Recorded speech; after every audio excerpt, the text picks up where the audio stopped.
Guys அண்ணன் Sullurpeta railway ஸ்டேஷனில் உட்காந்துக்கிட்டு இருக்கேன். கூலி எஃப்டிஎஃப்எஸ் சென்னையில் எங்கேயுமே டிக்கெட் ட்ரை பண்ணி கிடைக்கல. ஸோ லாஸ்ட் மினிட்ல இங்கே சூலூர்பேட்டை எபிக் சினிமாஸில் கிடச்சிருச்சு. அதுவும் 5 AM ஷோ கிடைக்கல, 7 AM ஷோ தான் கிடச்சிச்சு. ஸோ நானும் நண்பனும் வீட்டில் ஒரு 3:30க்கே வீட்டிலேருந்து கிளம்பி 6 o'clock ரீச் ஆகி படத்தையும் பார்த்து முடிச்சிட்டோம். ஸோ படத்தோட என்னோட எக்ஸ்பீரியன்ஸோட ஒப்பீனியன் ஷேர் பண்ண தான் இந்த வீடியோ மேக் பண்ணுறேன். படம் வந்து லோகேஷோட டைரக்ஷன் தலைவர்ன்ற உடனே ஹைப்பு பயங்கர ஹைப் அண்ட் கிரேஸு கடந்த 2 வருஷமாகவே.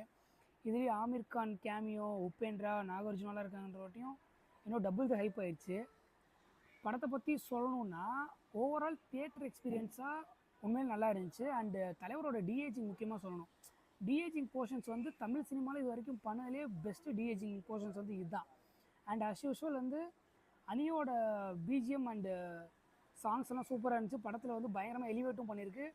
படத்தோட உயிரே அதுன்னு தான் சொல்லலாம். பட் த திங் இஸ், ஒரு படம் என்ன பண்ணணுன்னா நம்மளை வந்து கடைசி வரைக்கும் எங்கேஜாக கொண்டு போகணும். நம்ம தலையை சொரிய விடாமல், ஃபோனை எங்கேயும் எடுக்க விடாமல் ஒரு நம்மளை எங்கேஜாக கொண்டு போகிறது தான் ஒரு நல்ல படத்துக்கான அழகு. பட் அதை பண்ண கூலி தவறிடுச்சுன்னு தான் நான் சொல்லுவேன். இது வந்து என்னோடய ஒப்பீனியன், எனக்கு அப்படி தோணுச்சு. ஸோ நான் வந்து படத்தை வந்து குறை சொல்லணுன்ட்டு இங்கே வரல. என்னோடய ஒப்பீனியனை சொல்கிறேன். நீங்கள் படம் பார்த்தீங்கன்னா உங்களோட ஒப்பீனியன் வந்து கமெண்ட்ஸில் ஷேர் பண்ணுங்கள்.